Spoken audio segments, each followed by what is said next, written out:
जायजा ठीक था, लेकिन जब उनको लगा कि इसका जुनून है और ये वापस आने वाला नहीं है अब, तो उन्होंने अपने आप को मेरे साथ सम्मिलित कर लिया। क्या बात, तो शब्द नहीं है आज आपकी बातें सुनकर मेरे पास। हर दिन लगभग कितने गरीबों या लावारिस लोगों की लाशों को आप लोग अंतिम संस्कार या दफनाने का काम करते हैं?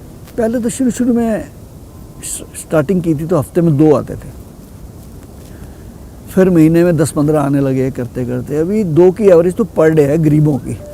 और मैं बता दूं कि मैंने एक शमशान घाट पूर्वी दिल्ली में सीमापुरी का 2002 से पूर्वी दिल्ली नगर निगम से सेवा के लिए लिया हुआ है, बिना किसी प्रॉफिट के। और वहाँ बोर्ड लगा हुआ है, अभी कोई भी आए और लकड़ी के पैसे नहीं है, फ्री में संस्कार कराए। पता नहीं कितने हो गए वहाँ पे, 1000 हो गए संस्कार फ्री में चलाते हैं। लोग इंडस्ट्री लगाते हैं, मैंने शमशान घाट लगा लिया, इतना फ़र्क है। एक शब्द आपने सुना होगा, कहते हैं शमशान वैराग्य। हम किसी के अंतिम संस्कार में जाते हैं तो कुछ दिन मन बड़ा उचाट रहता है, लगता है अरे यही तो जीवन है, एक दिन हमको भी ऐसे ही चले जाना है। आप हर दिन उस वैराग्य को जीते हैं शंकर जी, कैसे? मतलब 25 साल से हर दिन किसी को जाना, अंतिम संस्कार करने, वो भी ऐसे लोगों का जो ना आपके रिश्तेदार हैं, जिनसे आपका कोई रिश्ता नहीं, कुछ नहीं, ना दोस्ती, अनजान लोग। मैं समझना चाह रही हूँ कि कैसे करते हैं आप। बड़ा सुकून मिलता है जी। राजा हरिश्चंद्र को भी मिला था। जब हम गुरुद्वारे, मंदिर या मस्जिद जाते हैं, अपने किसी भी धार्मिक स्थल पे, जब हम वापस आते हैं तो हमें लगता है यार हमारा तो कोई कुछ बिगाड़ ही नहीं सकता, आज तो हम भगवान को मिल के आ गए हैं, जो मांगेगा वो मिलेगा।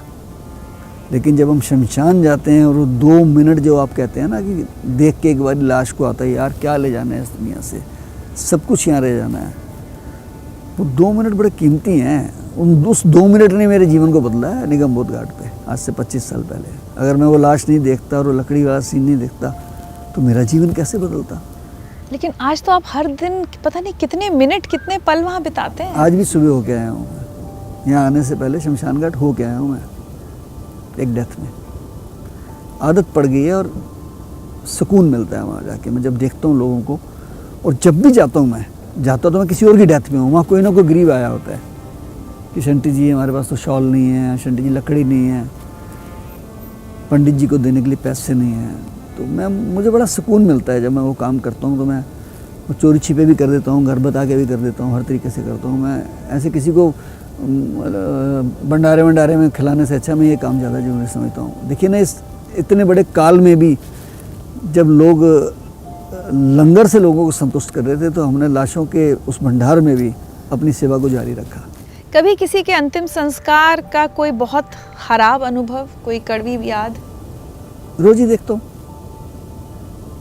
देखता हूँ गरीब आदमी के परिवार वाले दिल से रोते हैं, क्योंकि उनका सारा दारोमदार अपने पिता में होता है। अमीर आदमी के परिवार वाले अपने सुखों को रोते हैं, वो अपने पिता को नहीं रोते हैं। वो तो इस बात के लिए रो रहे होते हैं कि बड़े भाई को 40% देगा, मुझे 20% दें, वो इस बात के लिए रो रहे हैं। और मैंने आंखों में आंसू भी नहीं देखे पैसे वालों की, उनके आंसू सूख चुके हैं, बिल्कुल सूख चुके हैं। उनकी वो अपनी खुशियों के लिए, अपने स्वार्थ के लिए, ये बहुत बड़ी बात है कि वो दाह संस्कार करने भी आ जाएं तो बहुत बड़ी बात है। मैं साल में 100 केस ऐसा करता हूँ कि जिनके बच्चे कोई अमेरिका में है, कोई कनाडा में है, और वहाँ से मुझे फ़ोन आता है कि शंटी जी हम नहीं आ सकते, हम आपको अथॉरिटी लेटर भेज रहे हैं, आप संस्कार कर दीजिए। और हम करते हैं संस्कार। कभी गुस्सा नहीं आता आपको? कुछ बोलते हैं आप कभी गुस्से में किसी को? गुस्सा मुझे आ भी जाएगा तो मैं क्या कर लूँगा, लेकिन मुझे नसीहत मिलती है कि जिनके लिए हम सब कुछ करते हैं वो हमारे लिए क्या कर रहे हैं।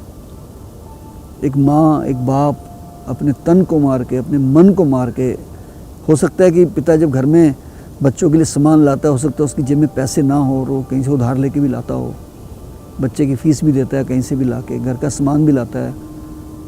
लेकिन वही पिता जब मर जाता है और वो बच्चे बड़े वेल सेटल हैं, और ये भी शॉट देखा है कि एक दोनों बेटे अमेरिका में हैं, पत्नी को पैरालिसिस हो जाता है, पिता बेचारा उसकी सेवा करता है,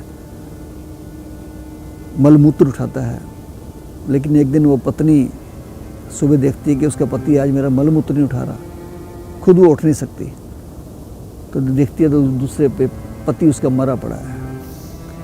अब उसके अंदर इतनी हिम्मत नहीं है कि वो उठ के बेचारी उसको उठा सके। बहुत दूर तक MTNL का फ़ोन पड़ा था, 3 से 4 घंटे में घिसट घिसट के वहाँ जाती है, फ़ोन मिलाती है लेकिन बोल नहीं पाती है, लेकिन फ़ोन नंबर से पड़ोसी समझ जाते हैं कि कोई बात है कि ये फ़ोन बोल नहीं रहे हैं, और गेट तोड़ के वो अंदर आते हैं, उठाते हैं। शहीद भगत सिंह सेवा दल का फ़ोन आता है, हम जाते हैं उनके, और जैसे ही उनको ले जाने थे मिसिस की भी डेथ हो जाती है उस शौक पे। फ़ोन किया जाता है अमेरिका में, तो उन बच्चे कहते हैं जी हमको तो बहुत समय लगेगा, आप संस्कार कर दीजिए।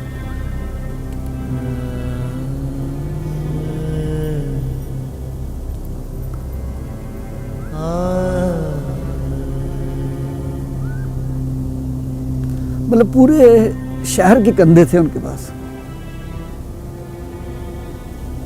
जिनको पैदा किया था वो कंधे नहीं थे। तभी लिखा ना गुरबानी में, जगत में झूठी देखी प्रीत, इसलिए ये बहुत कुछ देखा है जी मुझे, आंखों से देखा है, भूल नहीं पाता हूँ।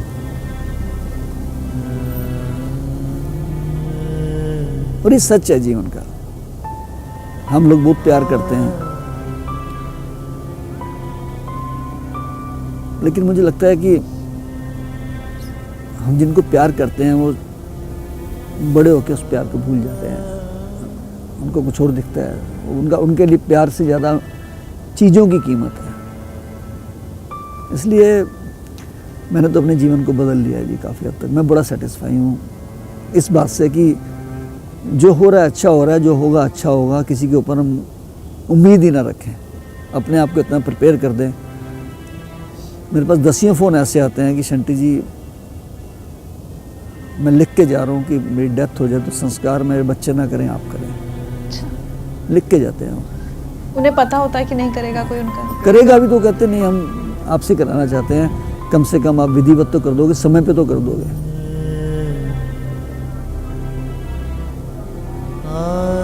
ये मैं रोज देखता हूँ।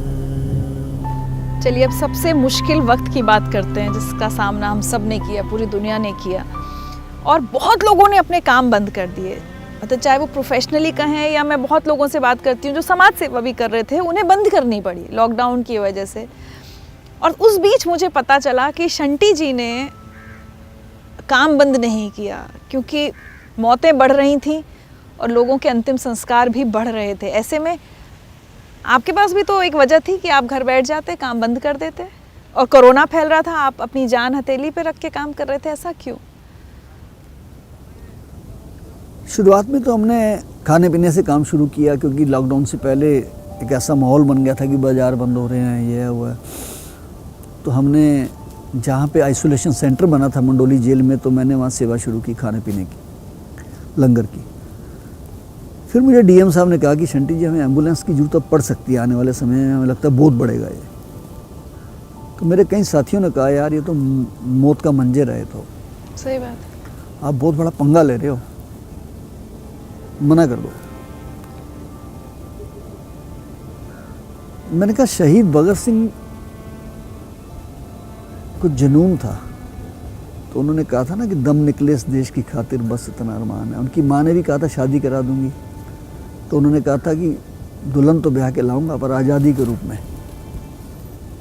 यार 25 साल से सेवा कर रहे हैं देश की हम, और आज इतनी बड़ा देश के ऊपर विपदा आई है, मानवता के ऊपर विपदा